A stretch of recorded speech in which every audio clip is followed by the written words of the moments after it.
Salut tout le monde, j'espère que vous allez bien. On se retrouve aujourd'hui pour la présentation des outils que je vais utiliser pour gérer cette année budgétaire, l'année 2023.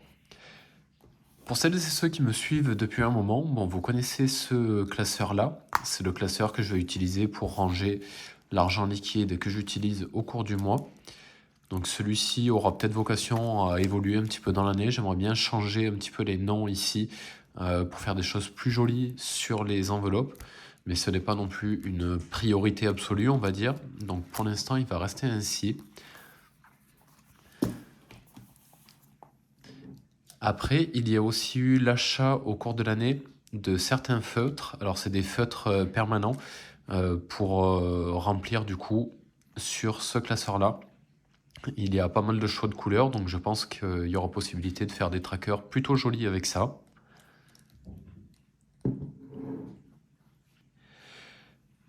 Après, il y a eu l'achat au cours de l'année, des billets. Alors c'est, comme je l'avais dit au cours de l'année, c'est pas des billets qui ressemblent à des euros parce que je ne connaissais pas le site, je crois que c'est 1, 2, 3 pour le jeu ou quelque chose comme ça qui fournit des spécimens vraiment d'euros. Et donc j'ai trouvé cela plutôt joli. Donc il faudra se fier bien entendu au montant qu'il y a sur les billets. Je pense que ça va être un petit coup à prendre, mais ça devrait être faisable. C'est quand même écrit bien lisible les montants dessus. Et je les trouve vraiment super jolis. Vous me direz ce que vous en pensez. Donc c'est ces billets-là qui seront utilisés pour remplir les épargnes au cours de l'année, afin de ne pas avoir trop de liquide chez moi. Et enfin les billets de 1 euro. Voilà. Donc on a fait le tour. Et ce que je trouve aussi sympa, ce qui a fait que je suis parti aussi sur ces modèles-là, c'est qu'avec une seule commande, alors je crois que ça m'avait coûté 12 euros, je crois. C'est que regardez à peu près le stock de billets qu'il y a. Donc je pense que je vais pouvoir vraiment faire toutes mes épargnes avec ces faux billets-là. Il y a quand même du stock. Et maintenant, voilà, ce qui m'a demandé le plus de travail, le classeur. Donc je pense que vous reconnaissez toutes et tous le classeur d'Amazon. C'est un des premiers choix qui est mis en avant, je crois, un des plus basiques. Donc alors, hop, pour l'instant il est encore un peu rigide. Je pense qu'à force de l'ouvrir, il se fera un petit peu au cours de l'année. Alors je l'ai séparé en deux, une partie épargne et à la fin une partie défi. Une partie défi qui sera complétée, je pense, au cours de l'année. Alors pour les épargnes, j'ai essayé de ranger du coup dans un ordre à peu près chronologique en fonction de quand est-ce que j'allais devoir dépenser pour les choses en question. Donc là par exemple, petit cadeau en famille, voilà, ça c'est pour les anniversaires familiaux. Donc j'en ai un au mois de février, un au mois d'avril. Donc il va falloir mettre de l'argent assez rapidement dedans. Donc voilà comment ça se présente. J'ai mis donc un petit tracker pour remplir d'où vient l'argent à chaque fois et combien je mets. Et je me suis fait des petites pochettes comme ça pour glisser les billets à l'intérieur. Donc il y en aura à chaque fois pour mettre les billets dedans. Alors, le petit tracker pour la régule EDF, où là je colorierai en fonction de là où j'en suis pour remplir. Voilà. Avec le tracker qui va avec et la petite enveloppe. Le budget rentrée scolaire pour ma fille, donc j'ai budgétisé à 150 euros. Alors j'ai eu des petits soucis avec cette enveloppe-là, parce qu'on ne le voit pas à la vidéo, mais les lettres sont un petit peu en surépaisseur, et du coup ça avait du mal à prendre au niveau de la plastifieuse. Le tracker pour l'escalade, où je compte 400 euros du coup pour me rabonner quand il y aura les offres au moment de la rentrée scolaire.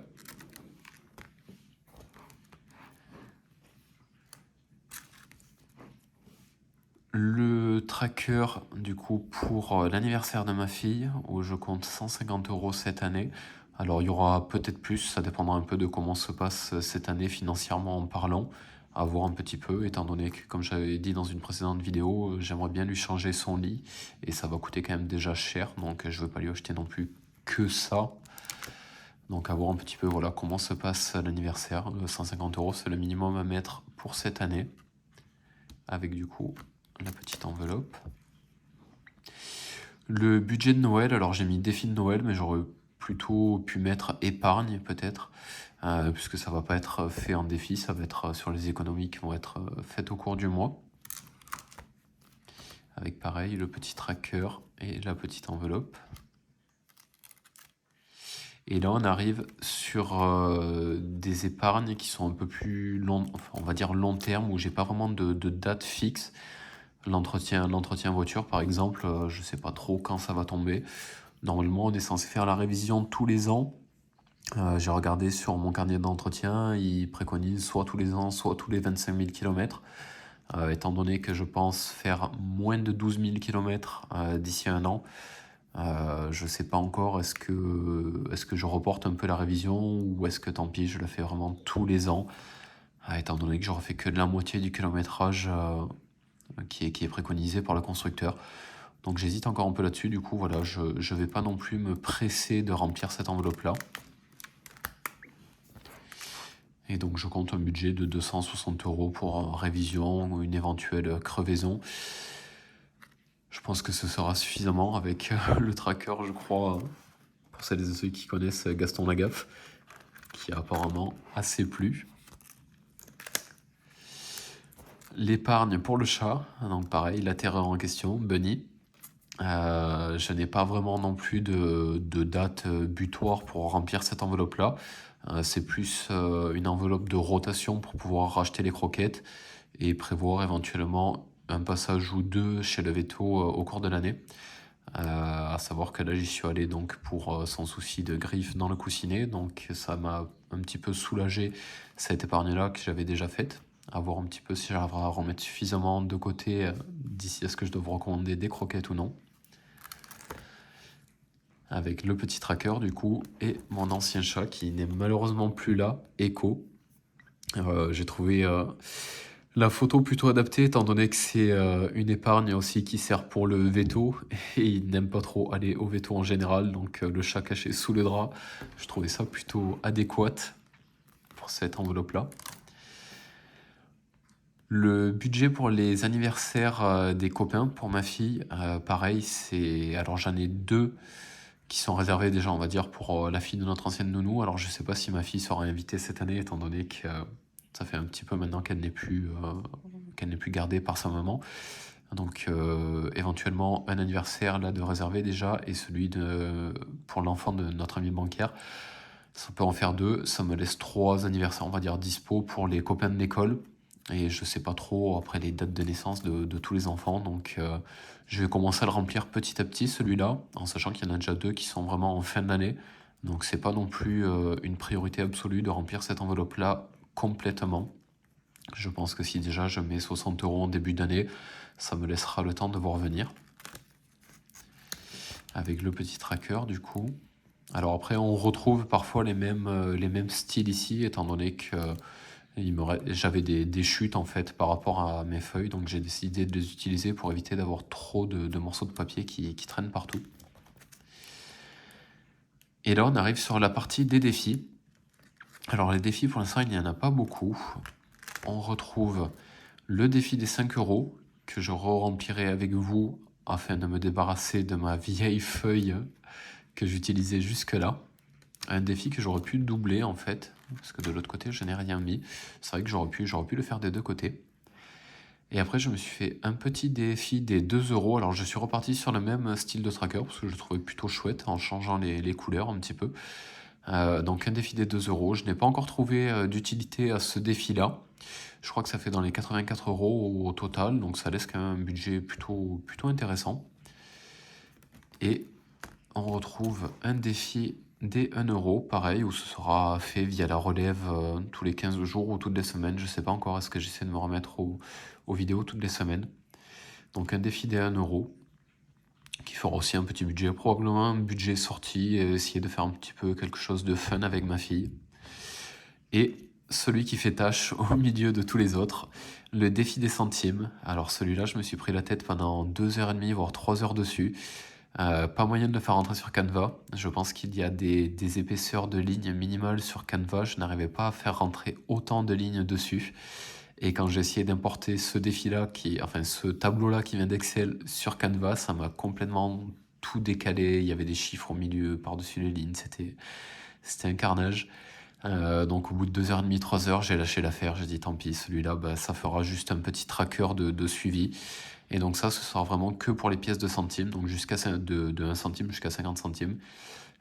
Et sur la relève, donc à voir, voilà, comme je le disais, soit toutes les semaines ou toutes les 2 semaines.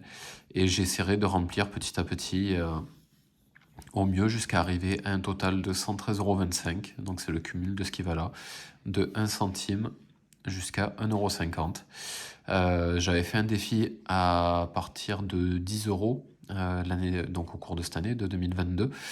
Et je me suis rendu compte en fait que ça se remplissait très très vite. C'est pour ça que là je suis allé jusqu'à 1,50 € et jusqu'à un total de 113 € parce que je pense que c'est faisable à l'année. Et donc je pense que ça fera aussi un budget sorti. À la base, je pensais utiliser ces 113 € pour acheter la cuve de rétention d'eau que je voulais chez moi. Et étant donné que j'ai eu un peu d'argent quand même pour Noël, je pense que je vais plutôt acheter la cuve rapidement et que ce défi-là sera réutilisé pour autre chose. Peut-être une sortie vraiment où on lâche prise avec ma fille, par exemple au parc Spirou, où on s'est dit allez tant pis, on s'achète un peu plus de cadeaux, de peluches et de petites babioles comme ça, mais voilà, qu'il y ait une petite période de lâcher prise au cours de l'année, ça fera pas de mal. Donc voilà pour le classeur de l'année. N'hésitez pas à me dire si ça vous plaît, si vous avez des idées d'autres défis qui sont réalisables au cours de l'année. J'espère que vous avez bien planifié votre année, que vos défis sont prêts et que vous êtes chaud et chaude pour budgétiser tous les mois et continuer à s'y tenir. C'est parfois un petit peu compliqué d'arriver à se motiver, à garder le rythme, mais je trouve que le jeu en vaut la chandelle quand même. Donc n'hésitez pas à me dire ce que vous pensez de tout ça en commentaire. Et puis merci encore de vous être abonné, de rester fidèle. Je vous dis à très vite pour le budget de janvier 2023. Et aussi, n'hésitez pas, j'hésite à faire une vidéo sur le suivi de l'application Pierreberry pour vous montrer un petit peu où j'en suis. Alors les plus et les moins, il y en a aussi, donc je souhaiterais être transparente de ce côté-là. Donc si ça vous intéresse, faites-le moi savoir afin de me motiver à faire la vidéo. La première n'avait pas eu énormément de retours. Donc si vous voulez voir un petit peu où j'en suis sur la plateforme, n'hésitez pas à me le faire savoir. Je vous dis à bientôt et passez de bonnes fêtes de fin d'année.